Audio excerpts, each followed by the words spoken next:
할렐루야, 예수님의 사랑으로 성도 여러분을 사랑합니다. 제가 처음 내비게이션을 사용한 것은 독일에서였습니다. 사실 처음 독일에 갔을 때는 독일어를 전혀 몰랐기에 생활의 불편함은 이루 말할 수 없었습니다.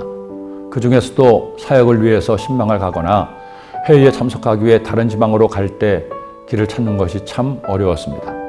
그렇다고 언어가 능숙해서 누구에게 물어볼 수 있는 것도 아니고 지도만을 의지하며 찾는 것이 쉬운 일이 아니었습니다.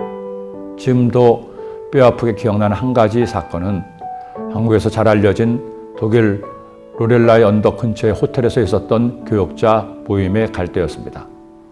원래대로 가면 2시간이면 갈 수 있는 거리였지만 계속 길을 헤매는 바람에 6시간이 넘어 밤늦은 시간에야 도착했습니다.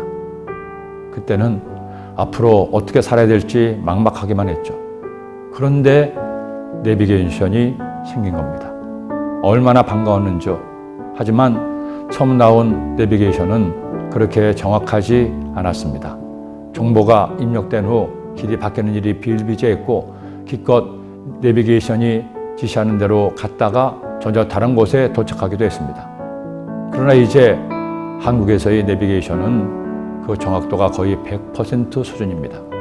단순히 길만 알려주는 것이 아니라 더 빠른 길을 소개하고 그것도 스마트폰을 통해 제공되는 내비게이션 품질은 가히 세계 최고일 것입니다.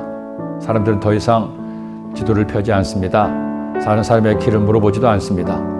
주소뿐만 아니라 전화번호나 상호만 알아도 전국 방방곡곡 어디든 수월하게 갈 수 있습니다. 그래서 한간에 그런 말이 있죠. 내빈집만 믿으면 된다. 만일 도로의 길이 아니라 우리 인생의 길을 알려주는 내비가 있다면 얼마나 좋을까요? 삶의 순간순간마다 내가 갈 길을 결정하며 살아갑니다. 그 순간의 결정들이 모여서 나의 삶을 만들어가게 되죠. 그런데 문제는 내가 갈 길을 알려주는 인생의 내비게이션은 어디서도 살 수가 없다는 겁니다. 그러다 보니 자꾸만 잘못된 길로 가고 먼 길로 돌아서 가기도 합니다. 가다가 진창에 빠지기도 하고 되돌아가기도 어려운 길에서 낭떠러지를 만나기도 하는 것입니다.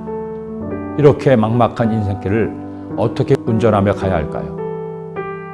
여기 우리 인생의 길잡이 내비게이션이 계십니다.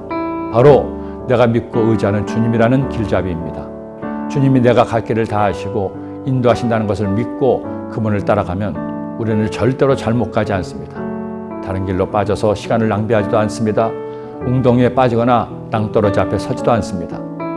기도와 말씀으로 그분의 음성의 귀를 기울여 그분을 믿고 그분의 말씀대로만 살면 우리는 반드시 승리합니다. 아벨이, 노아가, 아브라함이, 사라가 수많은 믿음의 선배들이 그렇게 하나님을 믿고 인도하심에 따라 살아서 마침내 승리했기 때문입니다. 믿음이 없이는 하나님을 기쁘시게 하지 못하나니 하나님께 나아가는 자는 반드시 그가 계신 것과 또한 그가 자기를 찾는 자들에게 상 주시는 이이심을 믿어야 할지니라. 믿음이 나를 세상에서 이기게 합니다. 믿음이 하나님을 기쁘시게 해서 하나님의 복을 받게 합니다. 내가 잘난 것이 없어도 내가 가진 것이 없어도 내가 아는 것이 없더라도 아무 상관없습니다. 내일 일도 모르는 인생길을 걷더라도 염려거나 두려워할 필요가 없습니다. 주님만 믿으면 믿음으로 구원받고 믿음으로 응답받고 믿음으로 칭찬받고 믿음으로 승리합니다. 오늘 이 시간 여러분 주님을 믿습니까? 그 믿음으로 사는 여러분 되기를 예수님의 이름으로 축원합니다. 기도드립니다. 하나님 아버지, 주님이 내 인생의 길잡이가 되어주시고 내 삶의 내비게이션이 되시면 염려할 필요가 없고 두려워할 필요가 없음을 깨달았습니다. 오직 주님을 믿는 믿음으로 살아 그 믿음을 통해 승리하는 주의 백성 되게 하여 주옵소서. 예수님의 이름으로 기도드립니다.